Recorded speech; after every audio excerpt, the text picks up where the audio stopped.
ان اللہ یعمرکم، بے شک اللہ تمہیں حکم دیتا ہے، ان تعدوا الامانات الی اہلھا، کہ تم امانت والوں کو ان کی امانتیں ادا کرو۔ اللہ تمہیں حکم دیتا ہے کہ امانت والوں کو ان کی امانتیں ادا کر دو۔ اللہ تمہیں حکم دیتا ہے کہ جن کی امانتیں تمہارے پاس پڑی ہوئی ہیں ان کی امانت ان کی سپرد کر دو، ان کے حوالے کر دو، ان کی امانت ان کو دے دو، کہ امانت والوں کو ان کی امانتیں ادا کرو۔ اب پچھلی آیت میں کل اگر آپ کو یاد ہو تو یہود کی خیانت کا ذکر فرمایا گیا تھا کہ ان کی یہود کی کتاب میں نبی کریم صلی اللہ علیہ وسلم کی نبوت پر جو دلائل موجود ہیں، یہود نبی کریم صلی اللہ علیہ وسلم کے ان دلائل اور ان آیات اور ان نشانیوں کو چھپایا کرتے تھے، چھپاتے تھے، اور یہ بھی تو امانت میں خیانت ہی تھی نا، کہ اللہ نے جو امانت ان کو دی تھی اس امانت میں خیانت کرتے تھے، اور وہ آخری نبی تاجدار دو جہاں نبی کریم صلی اللہ علیہ وسلم کو بہت اچھے طریقے سے پہچانتے تھے، اور جو دلائل نبوت یا جو اور نشانیاں یا آپ کا ذکر مبارک جو ان کی کتاب میں موجود تھا اس کو چھپاتے تھے اور لوگوں کے سامنے بیان نہیں کرتے تھے اور اس میں خیانت کرتے تھے، تو ان کے مقابلے میں اب اللہ تعالی اگلی آیت میں مسلمانوں کو امانت داری کا حکم دے رہا ہے کہ تم امانت والوں کو ان کی امانتیں ادا کرو۔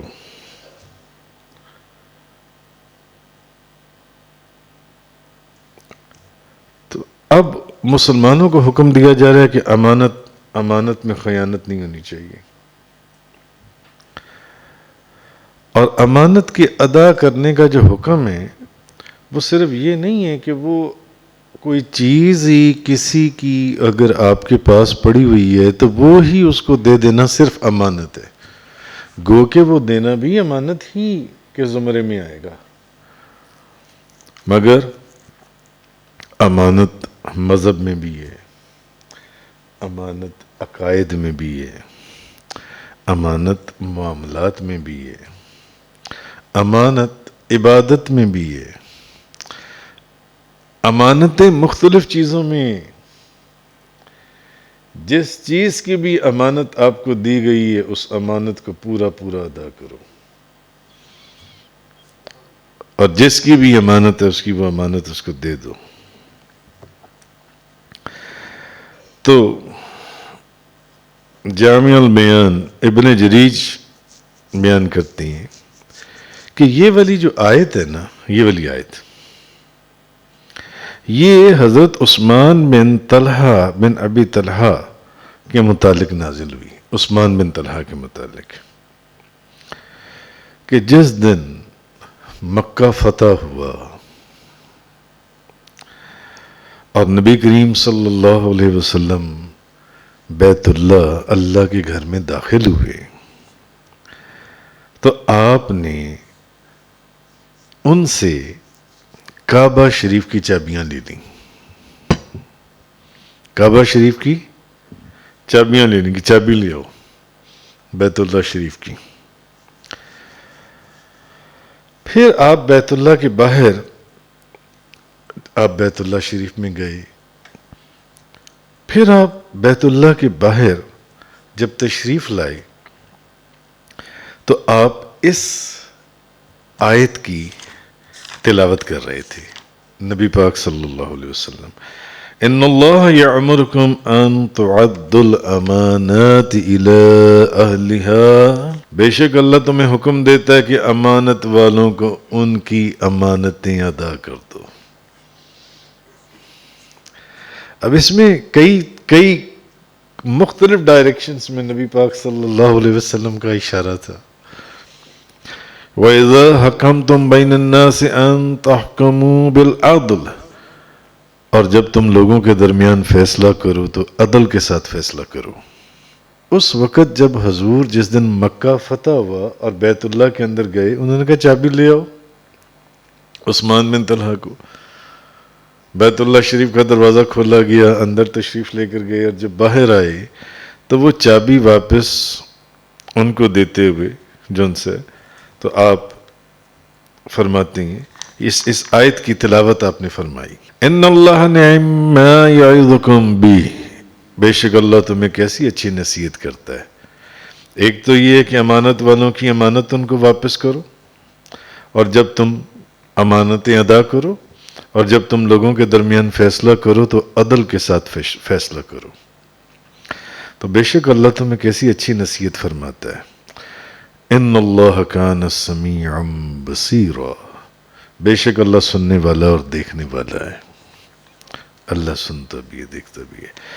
تو اصل میں امام ابو جعفر محمد بن جریر طبری آپ روایت کرتی ہیں کہ یہ آیت اس وقت نازل ہوئی جس دن مکہ فتح ہوا، اور نبی کریم صلی اللہ علیہ وسلم نے حضرت عثمان بن طلحہ کو بلایا اور ان سے وہ چابی لی، ان کا چابی لے آؤ بیت اللہ شریف کی، اور آپ اندر چلے گئے، اور پھر جب آپ باہر آئے تو آپ نے وہ چابی حضرت عثمان بن طلحہ کو جو ان سے واپس دے دی۔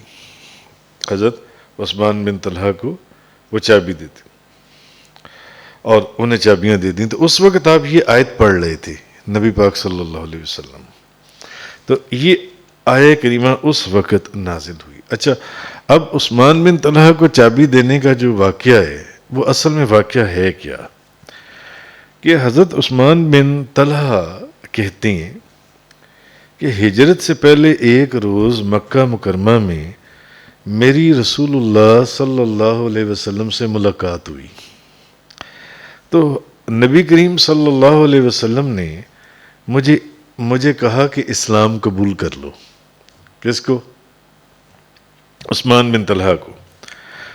میری ان سے ملاقات ہوئی، ہجرت سے پہلے کی بات ہے، ہجرت سے پہلے کی، تو حضور نے فرمایا اسلام قبول کر لو۔ تو میں نے کہا بڑی حیرت کی بات ہے، آپ مجھ سے یہ امید رکھتی ہیں کہ میں آپ کا تابعدار بن جاؤں گا، حالانکہ آپ نے اپنی قوم کے دین کی مخالفت کی؟ یعنی حضور کی بارگاہ میں بے ادبی کرنے لگا۔ آپ یہ سمجھتے ہیں کہ میں آپ کا تابعدار بن جاؤں گا،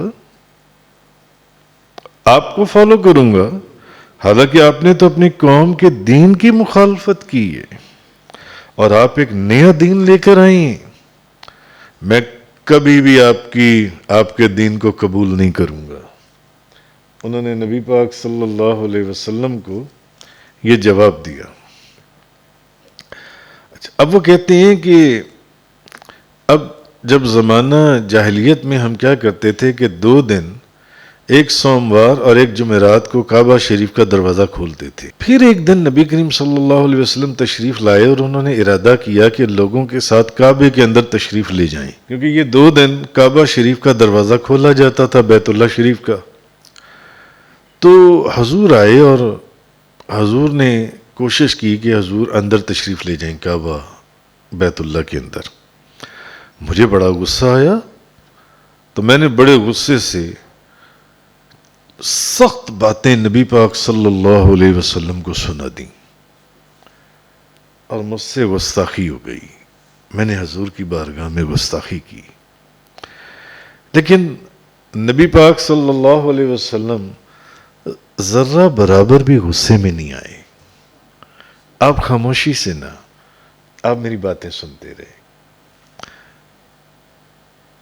آپ کا جو حلم کا سمندر تھا اس میں ذرا سی بھی کوئی لہر نہیں اٹھی. تو اب حضور نے نا بڑے صبر کے ساتھ میری ساری باتیں سنی. اچھا پھر حضور نے نا مجھے ایک بات کہی. جب میں نے انہیں سخت باتیں کی نا نبی پاک صلی اللہ علیہ وسلم کو، جب حضور اندر جانے، پہلے تو میں انکار کر چکا تھا کہ میں کبھی آپ کا دین نہیں اختیار کروں گا، میں آپ کی غلامی میں داخل نہیں ہوں گا. حضور نے فرمایا عثمان، اب وہ سخت باتیں کر رہے تھے، عثمان بن ابی طلحہ. انہوں نے کہا، حضور نے کہا عثمان ان قریب تم دیکھو گے، ان قریب تم دیکھو گے کہ یہ چابی میرے ہاتھ میں ہوگی جو آج تمہارے ہاتھ میں ہے، اور میری مرضی ہوگی، میں جس کو چاہوں گا یہ چابی عطا کر دوں گا. یعنی حضور نے ایک غیب کی خبر بھی بتا دی کہ ان قریب وہ دن آنے والا ہے جب کعبے کی چابی میرے پاس ہوگی. آج تو قریش کفار کے پاس ہے، اس وقت چابی میرے پاس ہوگی. تو حضرت عثمان بن طلحہ کہتے ہیں کہ میں حیران ہو گیا کہ میں نے حضور سے پوچھا، میں نے کہا لقد ہلکت قریش یومئذ وذلت، کیا اس دن قریش جو ہیں وہ خاک میں مل جائیں گے اور وہ ذلیل ہو جائیں گے، اور ان کے جاہ و جلال کا جو آفتاب ہے وہ غروب ہو چکا ہوگا کہ چابی قریش کے پاس نہیں رہے گی؟ اے محمد، یہ چابی آپ کے پاس آ جائے گی. کیا قریش اس دن ذلیل ہو جائیں گے؟ قریش کے پاس عزت نہیں رہے گی؟ قریش کے جاہ و جلال کا آفتاب غروب ہو چکا ہوگا؟ تو نبی پاک صلی اللہ علیہ وسلم نے حضرت عثمان بن طلحہ کو کہا، حضور نے کہا نہیں، جس دن یہ چابی میرے پاس آئے گی نا میرے ہاتھ میں، وہی تو اصل دن ہوگا جس دن قریش کو عزت حاصل ہوگی. وہی تو اصل دن ہوگا جس دن قریش کو خوشحالی حاصل ہوگی اور عزت اور سرفرازی حاصل ہوگی. عثمان بن طلحہ کہتے ہیں کہ حضور نے مجھے یہ بات کہی اور حضور کعبے کے اندر چلے گئے. مگر حضور کے یہ جو جملے تھے نا، جب میں نے ان کو یہ کہا، جب حضور نے کہا ان قریب وہ دن آنے والا ہے جب یہ چابی میرے ہاتھ میں ہوگی، تو میں نے ان کو کہا کہ کیا اس دن قریش ذلیل ہو جائیں گے؟ قریش کی عزت ختم ہو چکی ہوگی جب یہ چابی آپ کے ہاتھ میں جائے گی؟ تو حضور نے فرمایا نہیں، اصل دن وہی قریش کی عزت کا ہوگا اور خوشحالی کا ہوگا جس دن یہ چابی میرے ہاتھ میں آئے گی. تو اب وہ کہتی ہیں کہ جب حضور نے یہ باتیں کہہ کر حضور تو کعبے کے اندر چلے گئے، بیت اللہ کے اندر، تو یہ باتیں میرے دل کے اندر پیوست ہو گئیں. میرے دل کے اندر حضور کی نئی باتیں اتر گئیں. میں نے سوچا کہ یعنی یہ جو شخص محمد صلی اللہ علیہ وسلم یہ جو نیا دین لے کر آئی ہیں، ان کی گفتگو کے اندر ایسی بات ہے کہ یہ جو کہہ رہے ہیں یہ ضرور ہونے والا ہے، یہ جو کہہ رہے ہیں اپنی زبان سے یہ ہونے والا ہے. وہ کہتے ہیں کہ میں نے اسلام قبول کرنے کا ارادہ کر لیا، اور جب میرے خاندان کے لوگوں کو پتہ چلا کہ میں نے ارادہ کر لیا اسلام قبول کرنے کا، تو وہ مجھے دھمکیاں دینے لگے کہ ہم تمہیں مار دیں گے، ذلیل کر دیں گے، لان تان شروع کر دی انہوں نے مجھے. کہتے میں نے اپنا ارادہ چھوڑ دیا. میں نے کہا چھوڑو، اسلام کیا قبول کرنا ہے، اسلام قبول کر کے تو رشتہ داروں کی، خاندان والوں کی، ساروں نے میرے خلاف ہو جانا ہے. اب وہ کہتے ہیں کہ جس روز مکہ فتح ہوا، جس روز مکہ فتح ہوا، تو حضور نے مجھے یاد فرمایا جاؤ عثمان بن طلحہ کو بلاؤ. اب مکہ فتح ہو چکا تھا.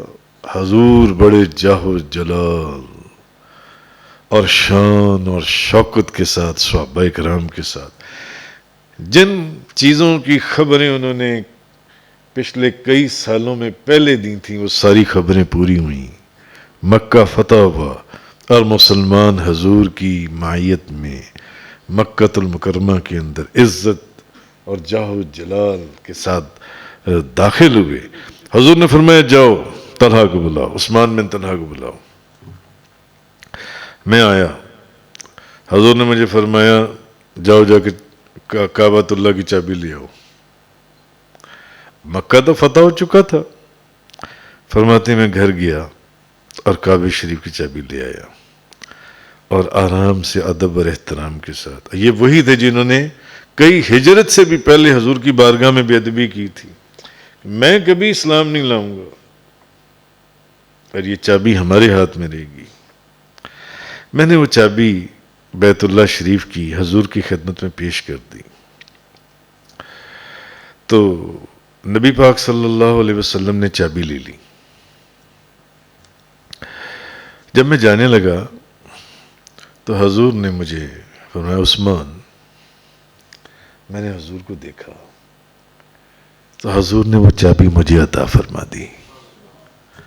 حضور نے وہ چابی مجھے عطا فرما دی اور فرمایا خذها خالدتاً طالدتاً لا ينزعها منك الا ظالم. یہ چابی لے لو اور میں تمہیں یہ چابی ہمیشہ ہمیشہ کے لیے دے رہا ہوں. کوئی شخص تم سے یہ چابی نہیں لے گا اور جو لے گا وہ ظالم ہوگا، وہ ظالم ہوگا. اور ایک روایت میں ہے کہ آپ نے فرمایا ابو طلحہ کی اولاد یہ چابی لے لو ہمیشہ ہمیشہ کے لیے قیامت تک کے لیے، اور ان کی اولاد در اولاد در اولاد در اولاد. یہ چابی انہی کے خاندان میں چلتی چلی آ رہی ہے. اب عثمان بن طلحہ فرماتے ہیں کہ میں وہ چابی لے کے نا واپس لوٹا جانے لگا. حضور نے مجھے وہ چابی مجھے ہی اب تھا کہ کسی کو مسلمانوں میں سے کسی کو صحابہ کرام میں سے کسی کو عطا فرمائیں گے، مگر حضور نے وہ چابی مجھے ہی عطا فرما دی. تم لے لو، تم ہی رکھو. تم ہی نے مجھے یہ چابی نہیں نہ دی تھی. دیکھو میں نے تمہیں کہا تھا ایک وہ ان قریب وہ دن آنے والا جب یہ چابی میرے ہاتھ میں ہوگی. جب میں چابی لے کر پھر واپس مڑنے لگا نا تو حضور نے پھر مجھے آواز دی عثمان. تو میں لوٹ کر واپس آیا. تو میں نے جب لوٹ کر حضور کو دوبارہ دیکھا تو حضور نے فرمایا کہ ہجرت سے پہلے میں نے جو تمہیں بات کہی تھی وہ پوری ہو گئی. عثمان یاد ہے میں نے تمہیں کیا کہا تھا؟ وہ بات پوری ہو گئی. میں نے تمہیں کہا تھا کہ تم دیکھو گے کہ ایک روز یہ چابی میرے ہاتھ میں ہوگی اور جس کو میں چاہوں گا میں اس کو یہ چابی عطا کروں گا. حضرت عثمان بن طلحہ کہتے ہیں کہ اب میرے اندر ضبط نہ رہا اور میرے وجود میں قابو نہ رہا اور میں نے بلند آواز سے میں نے کہا اشہد انک رسول اللہ. میں گواہی دیتا ہوں کہ آپ ہی اللہ کے سچے رسول ہیں، آپ ہی اللہ کے سچے رسول ہیں. تو بے شک اللہ تم کو یہ حکم دیتا ہے کہ تم امانت والوں کو ان کی امانتیں ادا کرو. ان اللہ یامرکم ان تعدوا الامانات الی اہلها. تو امام ابو جعفر محمد بن جریر طبری روایت کرتی ہیں، وہ فرماتی ہیں کہ یہ آیت اس دن نازل ہوئی. یہ والی آیت جن سی ہے، یہ آیت اس دن نازل ہوئی. جیسے کہ اور بھی قرآن پاک کی صورتوں میں آیات کے اندر یہ بات آئی ہے کہ امانتیں جو سی ہیں ان کو واپس کرو.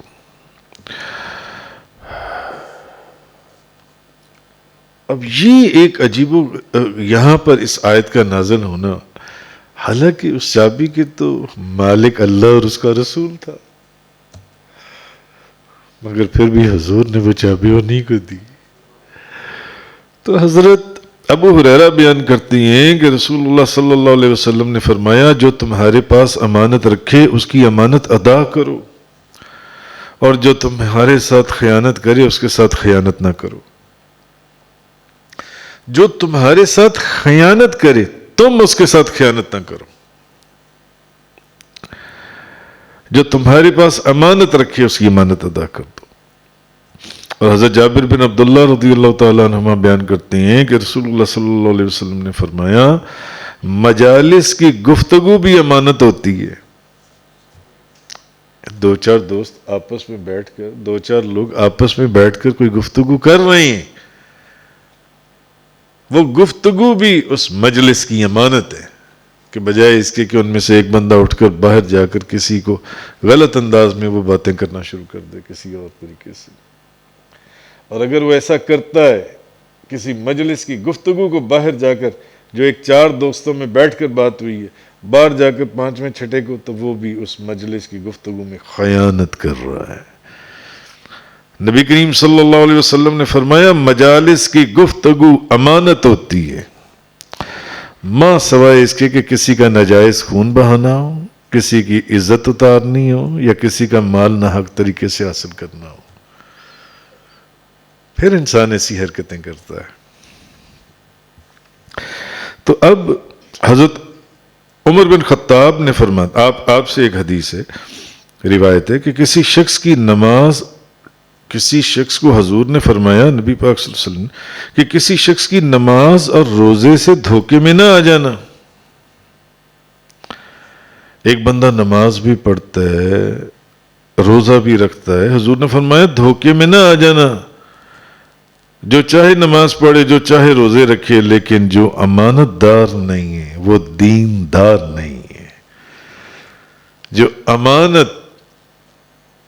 جو بھی امانت اللہ نے اس کے سپرد کی ہے، اس کے حوالے کی ہے، اس کی ذمہ داری میں دی ہے، اگر وہ اس امانت کا خیال نہیں کرتا تو اس کا کوئی دین نہیں ہے۔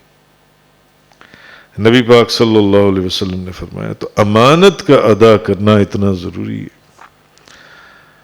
حضرت حسان بن سنان ایک اللہ کے ولی ہوئے،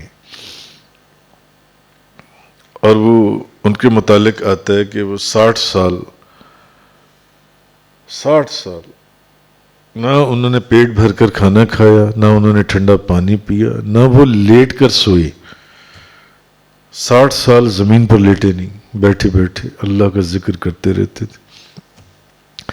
جب وہ دنیا سے پردہ کر گئے تو کسی نے ان کو خواب میں دیکھا، اور اس نے پوچھا کہ بتائیے کیا حال ہے آپ کا؟ انہوں نے کہا سب خیر ہے، مگر ایک سوئی جو میں نے اپنے ہمسائے سے ادھار مانگی تھی، اور میں اپنے اس ہمسائے کو وہ سوئی واپس دینا بھول گیا، اس سوئی کا آج تک مجھ سے سوال ہو رہا ہے۔ اس سوئی کا روزانہ سوال ہوتا ہے مجھ سے۔ اور تفسیر روح البیان کے اندر ایک واقعہ ہے کہ حضرت عیسیٰ علیہ السلام کہیں سے گزر رہے تھے قبرستان میں سے، تو ایک قبر کے اندر سے ان کو آواز آئی۔ تو حضرت عیسیٰ علیہ السلام کو اللہ نے یہ معجزہ عطا فرمایا تھا کہ آپ مادرزاد اندھے کی آنکھوں پر ہاتھ پھیرتے تھے تو وہ ٹھیک ہو جاتا تھا، کوڑ یا جذام کے مریض کو ہاتھ لگاتے تھے وہ ٹھیک ہو جاتا تھا۔ اس وقت کوئی ماڈرن سائنس یا ماڈرن میڈیسن یا کوئی اس کا ٹریٹمنٹ یا ویکسینیشن یا کوئی ایسی چیز تو اس وقت موجود نہیں تھی،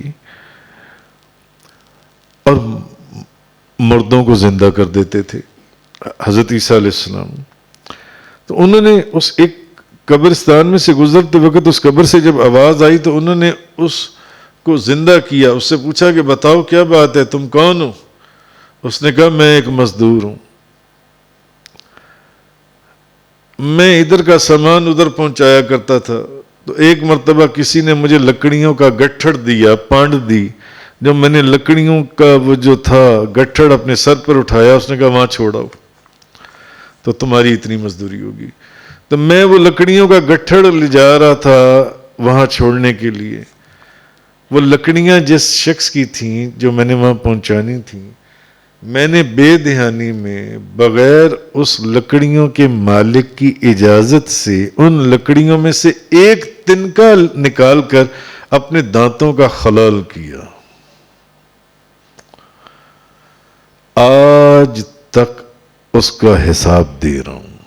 تفسیر روح البیان کے اندر ہے. نبی کریم صلی اللہ علیہ وسلم نے فرمایا کہ مجالس کی گفتگو بھی امانت ہوتی ہے، اور جو تمہارے پاس امانت رکھے اس کی امانت ادا کرو، اور جو تمہارے ساتھ خیانت کرے اس کے ساتھ خیانت نہ کرو. تو انسان کا معاملہ اپنے رب کے ساتھ متعلق ہوتا ہے. انسان کا جو تعلق ہے ہر انسان کا یا خالق کے ساتھ ہے یا مخلوق کے ساتھ ہے. آپ کا ایک تعلق خالق کے ساتھ ہے، دوسرا تعلق مخلوق کے ساتھ ہے.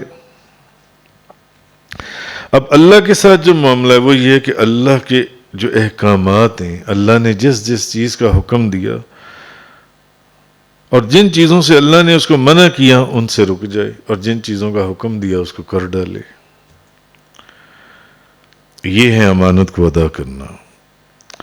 حضرت ابن مسعود نے فرمایا کہ ہر چیز میں امانت ہے. وضو میں بھی امانت ہے، جنابت میں بھی، نماز میں بھی، زکوٰۃ میں بھی، روزے میں بھی. جو جس چیز کا حق ہے وہ اللہ نے جو امانت تمہیں دی ہے اس کو ادا کرو. حضرت ابن عمر رضی اللہ تعالیٰ عنہما فرماتے ہیں کہ اللہ تعالیٰ نے انسان میں شرمگاہ پیدا کی. فرمایا میں اس امانت کو تمہارے پاس چھپا رہا ہوں، اس کی حفاظت کرنا، اس کا حق ادا کرنا. یعنی یہ بہت وسیع معاملہ ہے امانت والا جن سے. زبان کی امانت کیا ہے؟ اللہ نے آپ کو زبان امانت کے طور پر دی ہے. جھوٹ بولنے کے لیے دی ہے، یا دوسروں کی چغلی کرنے کے لیے دی ہے، یا غیبت کرنے کے لیے دی ہے، یا کفر کرنے کے لیے دی ہے، یا گندی اور فضول باتیں کرنے کے لیے دی ہے. آنکھ کی امانت یہ ہے کہ ہر حرام چیز کو دیکھنے سے آنکھ باز آ جائے. کان کی امانت یہ ہے کہ ہر گندی اور غلط چیز کو سننے کان اس میں نہ لگائے، بلکہ سننا ہے تو قرآن سنے، حدیث سنے، یا جو عبادات یا اچھے نیک معاملات ہیں ان باتوں کو سنے. ہاتھ کی امانت یہ ہے کہ چوری سے بچے، ڈاکے سے بچے، قتل سے بچے، حرام کا لقمہ اپنے پیٹ میں نہ جانے دے. پاؤں کی امانت یہ ہے کہ اللہ تعالیٰ نے جہاں سے منع کی ہے وہاں نہ جائے، اور جہاں جانے کا حکم دیا وہاں جائے. اسی طرح مخلوق کی امانت اگر کسی شخص نے کوئی امانت رکھوائی ہے تو اس کو امانت واپس کرے. اگر کوئی بندہ آپ کی دکان پر کچھ خریدنے آیا ہے تو اس کو پورا تول کر دے، کسی کے عیب بیان نہ کرے. علماء کا امانت کو ادا کرنا کہ وہ جو خدا نے ان کو امانت دی ہے وہ 100% عوام کی صحیح رہنمائی کریں، عوام کو صحیح راستہ دکھائیں. یہی چیز اللہ تعالیٰ یہودیوں کو کہتا آیا کہ تم امانت کا خیال نہیں کرتے، تم امانت کو ادا نہیں کرتے، تم امانت میں خیانت کرتے ہو. خیانت حضرت بخاری شریف کی حدیث ہے. حضرت عبداللہ بن عمر رضی اللہ تعالیٰ عنہ بیان کرتے ہیں کہ نبی پاک صلی اللہ علیہ وسلم نے فرمایا تم میں سے ہر شخص نگہبان ہے، اور ہر شخص سے اس کے ماتحت افراد کے متعلق سوال کیا جائے گا. بخاری شریف کی حدیث ہے. انہوں نے فرمایا تم میں سے ہر شخص نگہبان ہے اور ہر شخص سے اس کے ماتحت افراد کے متعلق سوال کیا جائے گا. حاکم نگہبان ہے، حضور نے فرمایا اس سے اپنے عوام کے متعلق جواب لیا جائے گا۔ مرد اپنے اہل خانہ کا نگہبان ہے، اس سے اپنے اہل کے متعلق جواب لیا جائے گا۔ عورت اپنے خاوند کے گھر کی نگہبان ہے کہ وہ اس کی غیر موجودگی میں اس کے گھر کی حفاظت، اس کی چیزوں کی حفاظت، اپنی عزت کی حفاظت کیسے کرتی ہے، اس سے اس کے امور خانہ کے متعلق جواب لیا جائے گا۔ نوکر یا غلام اپنے مالک کے مال کا نگہبان ہے یا اس ڈیوٹی کا نگہبان ہے جس ڈیوٹی کے پر اس کے مالک نے اس کو مامور کیا ہے، اس سے اس کے متعلق جواب لیا جائے گا قیامت والے دن کہ بتاؤ۔ ایک شخص اپنے باپ کے مال کا نگہبان ہے، اور جو قرآن اور حدیث نے اپنے باپ کے مال کے متعلق جو بھی معاملات بیان کیے اس سے اس کے متعلق، تو ہر شخص کسی نہ کسی چیز کا نگہبان ہے اور اس سے اس چیز کے متعلق جواب طلبی ہوگی۔ نبی کریم صلی اللہ علیہ وسلم نے فرمایا اگر کوئی شخص خود نیک ہے، نماز پڑھتا ہے، روزہ رکھتا ہے، لیکن اس کے گھر والے یا اس کے جو ماتحت لوگ ہیں وہ نماز نہیں پڑھتے، وہ روزہ نہیں رکھتے، ایک شخص خود تو نیک ہے، خود تو نماز بھی پڑھتا ہے، خود تو روزہ بھی رکھتا ہے، مگر اس کے گھر والے نماز نہیں پڑھتے، اس کا ماتحت نماز نہیں پڑھتا، اس کے گھر والے روزہ نہیں رکھتے، اس کا ماتحت روزہ نہیں رکھتا، اس کے ماتحت اللہ اور اس کے رسول کے احکام پر عمل نہیں کرتے، اور ان کو برے کام کرنے سے وہ شخص روکتا بھی نہیں ہے، وہ شخص خود تو نماز پڑھتا ہے، خود تو روزہ رکھتا ہے، مگر جو امانت اللہ نے اس کو دی تھی وہ اس کو ادا نہیں کر رہا، اور وہ شخص بھی آخرت کے عذاب کا مستحق ہے۔ کیوں اپنی اولاد کو اس نے نماز کے اوپر نہیں لگایا؟ کیوں اس نے اپنی اولاد کو نماز اور روزے کی تعلیم نہیں دی؟ خود روزے رکھنے لگا ہوا ہے، خود نمازیں پڑھنے لگا ہوا ہے، اولاد کو تعلیم نہیں دی۔ اولاد کی پرورش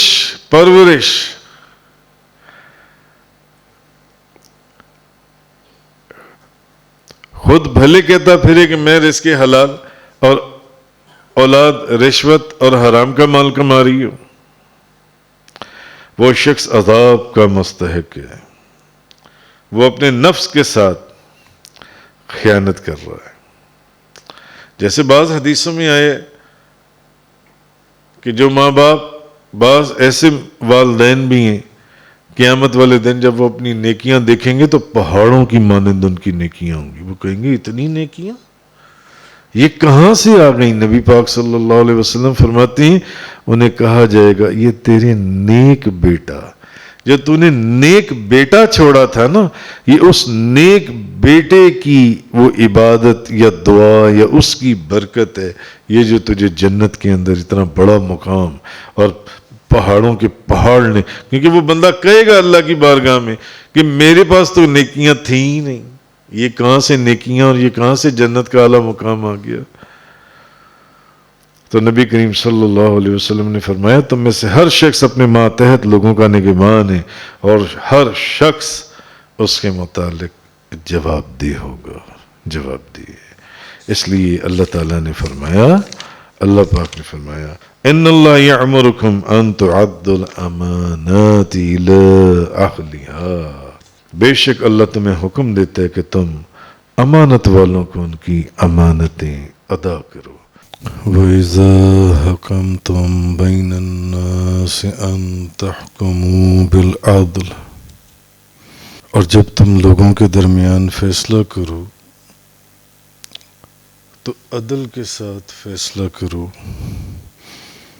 ان اللہ نعم ما یعظکم بہ، بے شک اللہ تمہیں کیسی اچھی نصیحت فرماتا ہے.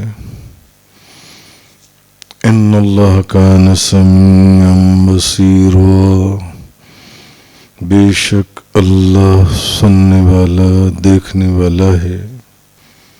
ان اللہ یأمرکم ان تعدوا الامانات الی اہلها، بے شک اللہ تمہیں حکم دیتا ہے کہ تم امانت والوں کو ان کی امانتیں ادا کرو. آگے حکم فرمایا وَإِذَا حَكَمْتُمْ بَيْنَ النَّاسِ، اور جب تم لوگوں کے درمیان فیصلہ کرو، ان تحکموا بالعدل، تو عدل کے ساتھ فیصلہ کرو. ان اللہ نعم ما یعظکم بہ، اللہ تمہیں کیسی اچھی نصیحت فرماتا ہے. ان اللہ کان سمیعا بصیرا، بے شک اللہ سننے والا دیکھنے والا ہے. اب پیچھے امانتوں کا ذکر فرمایا کہ جن کی امانتیں ان کی امانتیں لوٹا دو، اور اس چیز کا بھی تفصیل سے بیان ہوا کہ امانت صرف یہ نہیں ہے کہ آپ کے پاس کسی نے کوئی چیز رکھوائی ہو، بے شمار اور امانتیں بھی ہیں جو کہ ہر انسان کو ایک نگہبان بنایا گیا اپنے ماتحت کے اوپر، اس کو وہ امانتیں بھی ادا کرنی ہوں گی. آگے فرمایا جب تم لوگوں کے درمیان فیصلہ کرو تو عدل کے ساتھ فیصلہ کرو. ترمذی شریف اور سنن ابو داود شریف کے اندر ہے، حضرت معاذ رضی اللہ تعالی عنہ بیان کرتی ہیں کہ رسول اللہ صلی اللہ علیہ وسلم نے حضرت معاذ کو یمن کی طرف بھیجا. تو آپ نے پوچھا کہ تم کیسے فیصلہ کرو گے جب یمن جاؤ گے؟ حضور نے ان کو وہاں کا چیف جسٹس بنا کر بھیجا. تو حضور نے پوچھا معاذ جب وہاں یمن میں جاؤ گے تو فیصلہ کیسے کرو گے؟ انہوں نے کہا میں اللہ کی کتاب کے مطابق فیصلہ کروں گا، جو اللہ کی کتاب میں لکھا گیا میں اس کے مطابق فیصلہ کروں گا. تو نبی پاک صلی اللہ علیہ وسلم نے فرمایا اگر اس حکم کے متعلق اللہ کی کتاب میں نہ ہو تو پھر کیا کرو گے، یعنی پھر کیسے فیصلہ کرو گے؟ تو آپ نے فرمایا پھر یا رسول اللہ پھر میں اللہ کے رسول کی سنت کے مطابق فیصلہ کروں گا، یعنی اگر قرآن میں نہیں تو پھر حدیث میں سے تلاش کروں گا اور آپ کی سنت کے مطابق فیصلہ کروں گا. تو نبی پاک صلی اللہ علیہ وسلم نے ان سے پھر سوال کیا. حضور نے پوچھا کہ اگر وہ جو مطلوبہ حکم ہے وہ سنت میں بھی تمہیں نہ ملے تو پھر کیا کرو گے؟ پھر اس چیز کا فیصلہ کیسے کرو گے؟ تو حضرت معاذ فرمانے لگے کہ پھر میں اپنی رائے سے اجتہاد کروں گا. تو نبی پاک صلی اللہ علیہ وسلم نے فرمایا اللہ کا شکر ہے جس نے رسول اللہ صلی اللہ علیہ وسلم کے فرستادہ کو توفیق دی کہ جب کوئی فیصلہ کرنے کا وقت آئے گا انہوں نے کہا یا رسول اللہ پہلے میں اللہ کی کتاب میں تلاش کروں گا، قرآن کے اندر. حضور نے پوچھا اگر قرآن میں نہ ہوا تو پھر انہوں نے کہا پھر میں حدیث میں تلاش کروں گا، آپ کی سنت میں. حضور نے پوچھا اگر وہاں پر بھی نہ ہوا اس کا کوئی حل یا اس کا کوئی جواب تو پھر انہوں نے کہا پھر میں اپنی رائے سے اجتہاد کروں گا. تو نبی پاک صلی اللہ علیہ وسلم نے اللہ کا شکر فرمایا. اسی طرح بخاری شریف کی ایک حدیث مبارکہ ہے کہ روایت ہے کہ حضرت ابو بکر رضی اللہ تعالی عنہ نے سجستان میں اپنے بیٹے کی طرف خط لکھا کہ تم دو آدمیوں کے درمیان غصے کی حالت میں فیصلہ نہ کرنا. دو آدمیوں کے درمیان غصے کی حالت میں، کیونکہ جب کسی کا کوئی فیصلہ کرنے کا وقت آ جائے، اسپیشلی جو ججز ہیں جو عدالتوں میں فیصلے کرتی ہیں، انہوں نے کہا کیونکہ میں نے نبی پاک صلی اللہ علیہ وسلم کو یہ فرماتے ہوئے سنا ہے کہ کوئی غصے کی حالت میں دو آدمیوں کے درمیان فیصلہ نہ کرے. انہوں نے جب اپنے بیٹے کو نصیحت کی کہ غصے کی حالت میں فیصلہ نہ کرنا، کیونکہ میں نے نبی پاک صلی اللہ علیہ وسلم سے خود سنا ہے، میں نے حضور سے یہ بات خود سنی ہے کہ جب کوئی غصے کی حالت میں ہو تو وہ دو آدمیوں کے درمیان فیصلہ نہ کرے. اور حضرت علی کرم اللہ تعالی وجہ الکریم بیان کرتے ہیں کہ نبی پاک صلی اللہ علیہ وسلم نے فرمایا جب تمہارے پاس دو شخص مقدمہ پیش کریں تو جب تک تم دوسرے شخص کا موقف بھی نہ سن لو پہلے کے لیے فیصلہ نہ کرو.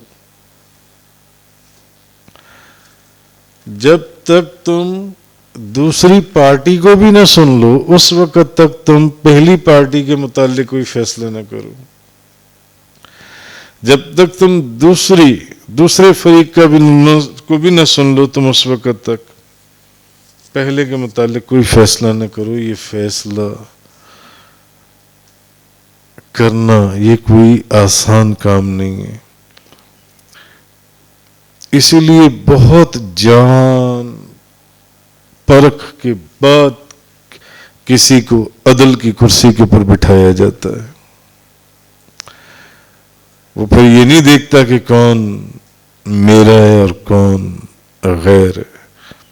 وہ جو حق ہے جو سنتا ہے دونوں جانب سے، اس کے بعد قانون کے مطابق اس کا فیصلہ کرتا ہے. اور یہ اتنی نازک جگہ ہے، عدل کی جو کرسی ہے، کہ نبی پاک صلی اللہ علیہ وسلم نے فرمایا غصے کی حالت میں بھی کسی کا فیصلہ نہ کرنا، اور جب تک دونوں کو سن نہ لو اس وقت تک بھی فیصلہ نہ کرنا. حضرت بریدہ رضی اللہ تعالیٰ عنہ بیان کرتے ہیں کہ نبی پاک صلی اللہ علیہ وسلم نے فرمایا قاضیوں کی تین قسمیں ہیں، فیصلہ کرنے والے جج جو عدل کی کرسی پر بیٹھا ہے. ایک جنت میں ہوگا اور دو دوزخ میں ہوں گے. ان کی تین قسمیں ہیں، ایک جنت میں اور دو دوزخ میں. نبی کریم صلی اللہ علیہ وسلم نے فرمایا جنت میں وہ جج ہوگا جو حق کو پہچان لے اور اس کے مطابق فیصلہ کرے، اور جو حق کو پہچاننے کے باوجود اس کے خلاف فیصلہ کرے. اور آج ایسے ججز بھی موجود ہیں جو حق کو پہچانتے ہیں، اور ایسے ججز بھی موجود ہیں جو حق کو پہچاننے کے باوجود اس کے خلاف فیصلہ کرتے ہیں. تو حضور نے فرمایا کہ جنت میں وہ جج ہوگا جو حق کو پہچان لے اور اس کے مطابق فیصلہ کرے، اور جو حق کو پہچاننے کے باوجود، سچ کو جاننے کے باوجود غلط فیصلہ کرے. نبی کریم صلی اللہ علیہ وسلم نے فرمایا وہ دوزخ میں ہوگا. اور جو شخص جہالت سے لوگوں کے درمیان فیصلہ کرے، حضور نے فرمایا وہ بھی دوزخ میں ہوگا. اس لیے دو دوزخ میں ہوں گے اور ایک جنت میں ہوگا. اور پھر جیسا ہم سنتے ہیں جہاں نیک ججز اور قاضی موجود ہیں وہاں بدکار یا فاسق یا گناہگار ججز بھی موجود ہیں. ایک ججز وہ ہیں جو حق کے مطابق فیصلہ کرتے ہیں، سچ کو جان لینے کے بعد فیصلہ کرتے ہیں، اور یہ وہ ہیں جن کے متعلق نبی کریم صلی اللہ علیہ وسلم نے فرمایا یہ ججز جنت میں ہوں گے۔ اور ایک وہ ہیں جو حق کو جاننے کے باوجود غلط فیصلہ کریں، وہ تو دوزخ میں ہیں ہی ہیں کہ نبی کریم صلی اللہ علیہ وسلم کی زبان مبارک سے نکلا، مگر جو حق کو اور سچ کو جاننے کے باوجود نبی کریم صلی اللہ علیہ وسلم نے فرمایا یا حق کو نہ بھی جانتی ہوں تب بھی، دونوں صورتوں میں حضرت ابو ہریرہ فرماتی ہیں کہ کسی فیصلے میں رشوت دینے والے اور رشوت لینے والے دونوں کے اوپر جو فیصلہ کرنے والا ہے وہ جج، رشوت دینے والا اور وہ رشوت لینے والا، اللہ کے رسول نے لعنت فرمائی ہے۔ اللہ کے رسول نے لعنت فرمائی ہے، اور جس پر نبیوں کے تاجدار لعنت فرما دیں، کیا ان کی زندگی میں کوئی برکت ہوگی؟ قطعاً بھی نہیں۔ تو حضرت ابو ہریرہ فرماتے ہیں کہ کسی فیصلے میں رشوت دینے والے اور رشوت لینے والے پر اللہ کے رسول نے لعنت فرمائی ہے، کہ رسول کریم صلی اللہ علیہ وسلم نے فرمایا فیصلے میں رشوت دینے والے اور رشوت لینے والے پر اللہ نے لعنت فرمائی ہے، اللہ نے لعنت کی ہے۔ ایک روایت کے اندر حضرت ابو ہریرہ فرماتے ہیں اللہ کے رسول نے فرمایا جس دن کسی کا سایہ نہیں ہوگا، جس دن کسی کا سایہ نہیں ہوگا، اس دن 7 آدمی ایسی ہیں جو اللہ کے سائے میں ہوں گے۔ حضور نے فرمایا عدل کرنے والا حاکم، وہ حاکم جو حق کو پہچان لے، جو سچ کو سمجھ جائے، عدل کرنے والا حاکم، جس دن کسی کا سایہ نہیں ہوگا، اس دن یہ 7 بندے سائے میں ہوں گے، اللہ کے سائے میں ہوں گے۔ پہلا عدل کرنے والا حاکم،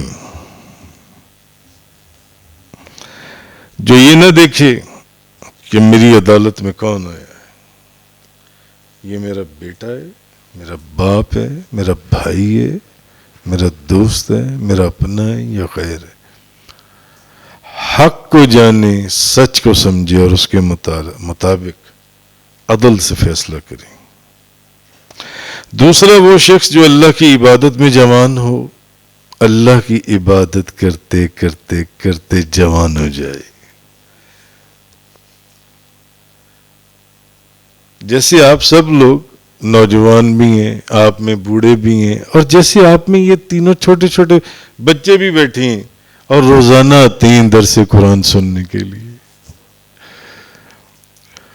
دوسرا بندہ وہ شخص جو اللہ کی عبادت میں جوان ہو جائے،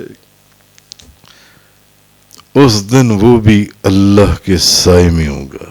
ایک وہ جس پر جو عدل سے فیصلہ کرے گا، عدل سے فیصلہ کرنے والا جج۔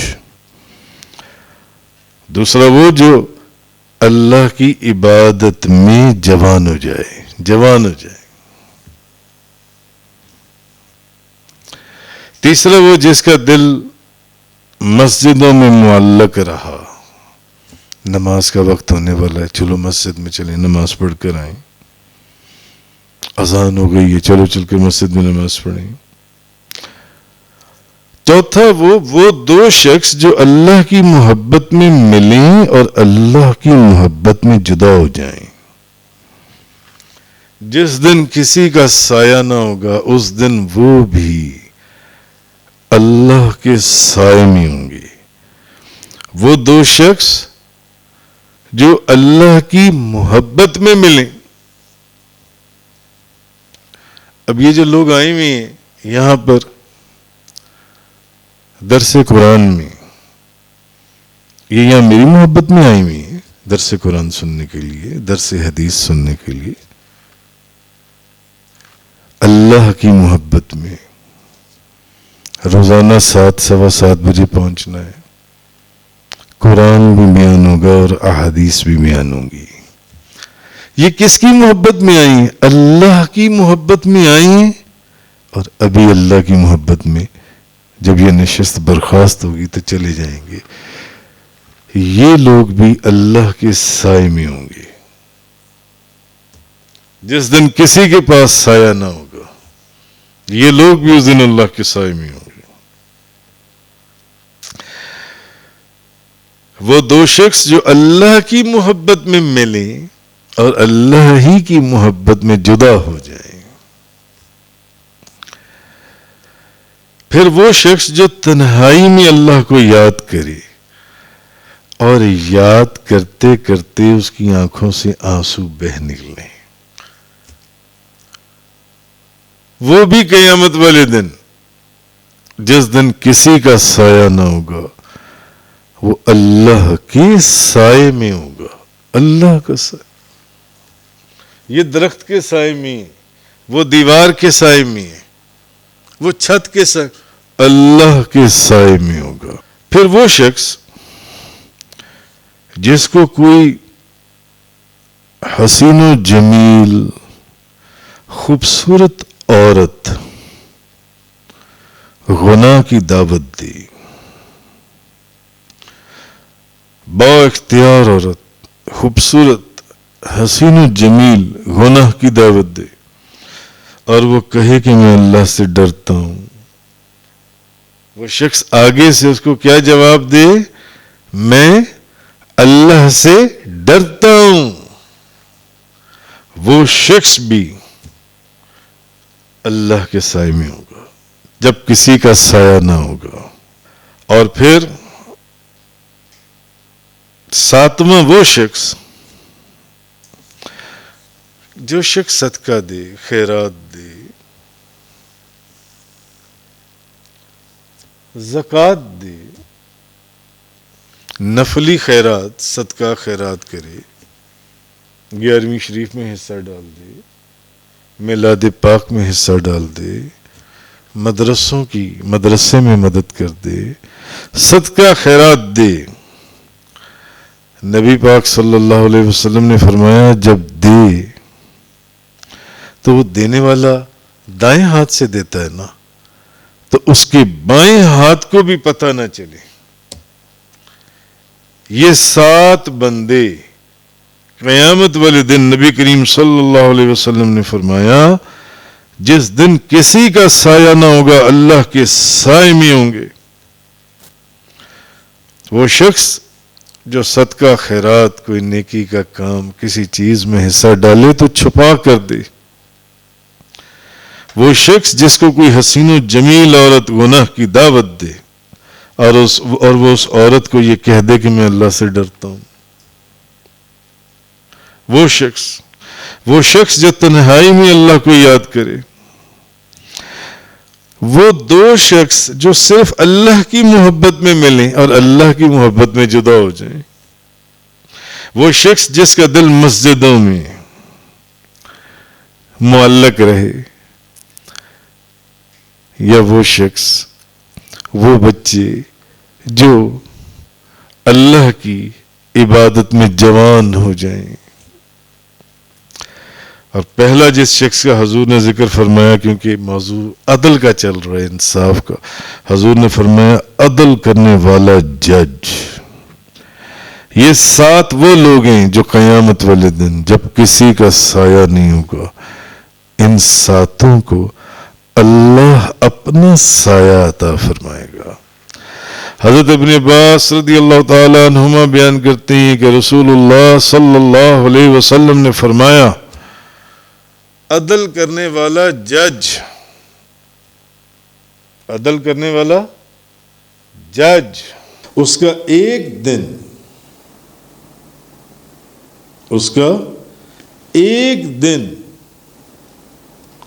60 سال کی عبادت سے افضل ہے۔ عدل کرنے والا جو جج ہے، جو اپنی کرسی عدالت میں بیٹھا ہے اور لوگوں کی باتیں سن رہا ہے اور ان کے درمیان میں فیصلہ کر رہا ہے، اس کا ایک دن 60 سال کی عبادت سے افضل ہے۔ تو اس لیے اللہ پاک نے فرمایا، پہلے تو یہ فرمایا تھا ان اللہ یامرکم ان تعدوا الامانات الی اہلها، بے شک اللہ تمہیں یہ حکم دیتا ہے کہ تم امانت والوں کو ان کی امانتیں ادا کرو، اور آگے فرمایا وَإِذَا حَكَمْتُمْ بَيْنَ النَّاسِ، جب لوگوں کے درمیان فیصلہ کرو، ان تحکموا بالعدل، تو عدل کے ساتھ فیصلہ کرو، ان اللہ نعم ما یعظکم بہ، بے شک اللہ تمہیں کیسی اچھی نصیحت فرماتا ہے، ان اللہ کان سمیعا بصیرا، بے شک اللہ سننے والا اور دیکھنے والا ہے۔